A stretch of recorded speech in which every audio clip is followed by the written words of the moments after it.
오버 더 탑 코멘트 7월 6일 토론회 이후 트럼프는 저는 보통 이스라엘과 가자, 러시아와 우크라이나 같은 나라들에 관한 뉴스는 해결책이 없기에 잘 알려드리지 않습니다. 또한 이번 주에 있었던 프랑스, 영국, 이란 등의 선거 또한 그 머나먼 나라까지 우리가 굳이 알 이유는 없기에 제대로 설명을 드리지는 않을 것입니다. 하지만 우리나라를 포함한 많은 나라들에게 영향을 미칠 미국의 대선에 관한 뉴스들은 가능한 한 빨리 알려드리려고 합니다.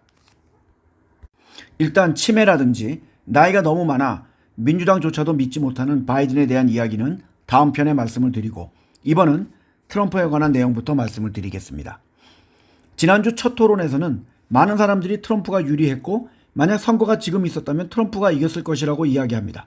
또한 일부 주요 신문의 사설은 바이든이 물러나야 한다고 주장도 했습니다.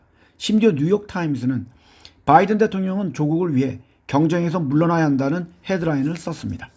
지난주 금요일에 법원은 트럼프와 2021년 1월 6일 국회의사당 공격에 연루된 피고인들에 대한 선거 전복 사건에서 이들이 방해를 했다는 혐의를 주장하고 있는 검찰에 한 방을 먹였습니다. 이미 3월에 법원은 콜로라도주에서 트럼프를 대선 예비선거에서 나오지 못하게 한 사법적인 결정을 기각을 하기로 했습니다. 즉 트럼프에게 다시 대선 출마의 기회를 준 것입니다. 원래 트럼프의 재판은 자기가 면책을 받을 수 있다 또는 없다라는 것으로 인하여 3월 4일에 시작될 예정이었으나 현재까지도 재판의 날짜는 정해지지 않았으며 당연히 트럼프는 무죄를 주장하고 있습니다. 월요일에 미국 대법원은 트럼프가 임명한 3명의 판사를 포함한 6명의 판사들이 찬성하고 3명의 진보 판사는 반대했지만 처음으로 전직 대통령이 재임 중에 취한 특정 행위에 대해 기소 면책권을 가진다는 것을 인정했습니다. 이 결정은 트럼프가 자신의 면책권 주장을 기각한 하급 법원 판결에 대해 항소를 하면서 나왔고 법원은 자신들 임기 마지막 날 사건을 결정했습니다. 이번 건은 트럼프가 직면한 4건의 형사사건 중에 하나입니다.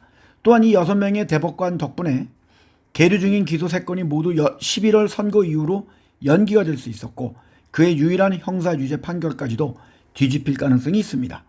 이날 존 로버츠 대법원장은 대통령은 법 위에 있지 않습니다 라고 썼으며 그러나 의회는 헌법에 따라 행정부의 책임을 수행하는 대통령의 행위를 범죄화할 수 없습니다라고 했습니다.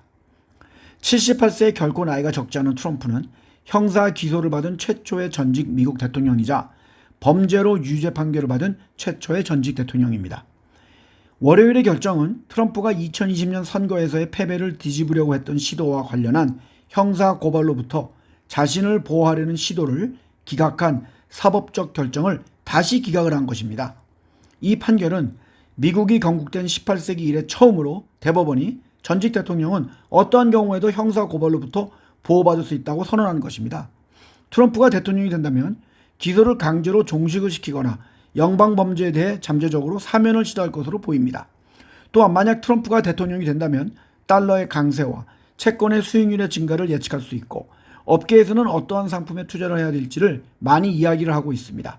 일단 토론회 후에 10년 만기 국채의 수익률은 상승을 했습니다. 하지만 시장이 어떻게 움직일 것이라고 하기엔 아직은 너무 이릅니다.